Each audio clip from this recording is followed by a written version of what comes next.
যে দেখো আমাদের রাতের রানী কুইনি বেগম চলে এসেছে। এই যে কুইনি, দেখো কি সুন্দর করে ঝিঝির ঝিঝির করে বাতাসে সে নড়ছে না, দোল খাচ্ছে। তার বাতাসে দোল খাওয়াটা না প্রাণটা ভরে যায়। দেখো কি চমৎকারভাবে সে বাতাসে দোল খাচ্ছে। তার ভেতরে ওই যে একটা গর্ভদণ্ড দেখতে পাচ্ছ, চিকুন একটা লাল লাল পিঙ্ক পিঙ্ক কালার, ওটার মধ্যে মধু ভর্তি। কিন্তু রাতের বেলা তো কোনো মৌমাছি বা পাখি নেই, তাই তার মধুটা কেউ খেতে পারে না। তার মধু সে নিজেই শেষ করে দেয় নিজের ভিতরে। এই যে দেখতে পাচ্ছ, একটু ঘুরিয়ে ঘুরিয়ে দেখাচ্ছি, দেখো এই যে পাতাটা, ওর সাথেই ওর জন্মস্থান, ও এখান থেকেই জন্ম হয়েছে। এই যে সারাটা রাত থাকবে, আবার সকালে দেখবে একদম চুপসে গেছে, তার কোনো অস্তিত্বই থাকবে না। সে যে এত সুন্দর করে ফুটেছিল, এই কয়েকটা ঘন্টা সেইটুকুনি তার শেষ, তারপরে তাকে আর দেখা যাবে না। এটা আসলে বিষয়টা একটু খারাপ লাগে। একটু থাকলে কি হয়, একটু বেশি সময় থাকলে। আমার হাত থেকে পাতাটা ছুটে গেল। এই পাতাটাকে যদি আমি এখানে একটু সাপোর্টিং একটু বাইরে রাখতে চাই, কিন্তু এটা ভেঙে যাবে, একটু জোর দিলেও ভেঙে যায়। কি করার, আমি তো হাতে মোবাইলটা রাখতে পারতেছি না, এক হাতে তো ভিডিওটা করা যাচ্ছে না, দেখতে পাচ্ছ না। আহা, কি যে দারুণ! ও মনটা ভরে যায় গো, সত্যি মনে হয় যেন সমস্ত ক্লান্তি দূর হয়ে যায়, সমস্ত ভালোবাসাটা মানে ওর মধ্যেই আমার বিরাজ করে।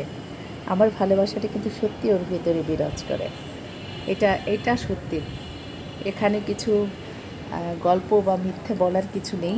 আমি সত্যি গাছ ভালোবাসি, ফুল ভালোবাসি।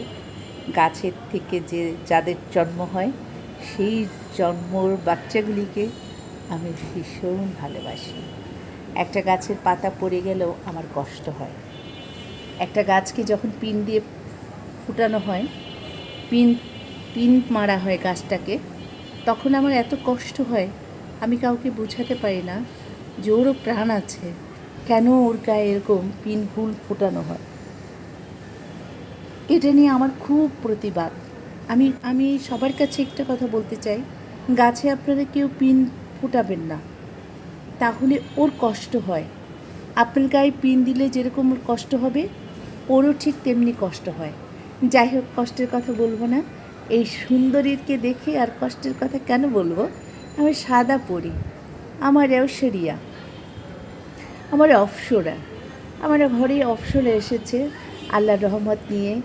এই অপ্সরার দোয়াই হয়তো আপনাদের সাথে আমার একটা সুন্দর সম্পর্ক হবে, আরও ভালো কিছু করব আমরা এই ফেসবুকে বা ইউটিউবে বা টিকটকে, আমরা এখানে আরও ভালো কিছু করব আমার এই অপ্সরার দোয়ায়। কি চমৎকার না, আমার অপ্সরাটা হাত পা মেলে কি হাসছে, মনে হচ্ছে যেন ও বাতাসের সাথে ও দোল খাচ্ছে, ও হাসতেছে। এইটা ওর মা। হ্যাঁ, এই যে পাশের বাড়ির জানালা দরজাতে আলো আসতেছে, তো আমাদের ভিডিওটা একটু ডিস্টার্ব হচ্ছে। যাই হোক, তারপরে তো এটা তো আমাদেরই সন্তান। আমার কাছে এরকমই মনে হয়, আমার গাছগুলোকে আমার এরকম মনে হয় যেন আমি আমার আদর বুঝি ওদেরকে পরিপূর্ণ আদর দিতে পারছি না। মনে হয় যেন ওদের আরও ভালোবাসতে হবে, আরও বেশি আদর করতে হবে, এরকমটাই আমার লাগে। দেখো বাতাসি, ও ঝিরিঝিরি, লা, এই জায়গাটা কিন্তু দারুণ না? এই যে তার দোল খাওয়ার বিষয়টা, দারুণ, দুর্দান্ত। ঝিরি ঝিরি বাতাস কাঁদে, তোমায় মনে পড়ে। আমার বেসুরো গান তোমাদের শুনতে হবে না, তোমরা আমার রানীটাকে দেখো, কি দারুণ! আমার রানী, আমার বাচ্চা, কি চমৎকার না বলে? আমার কুইনি ফুটে আছে।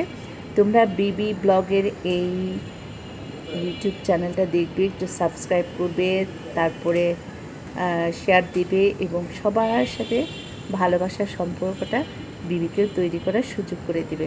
সবাই বিবির সাথে থাকবে আর ভিডিওগুলো দেখবে, প্লিজ প্লিজ প্লিজ।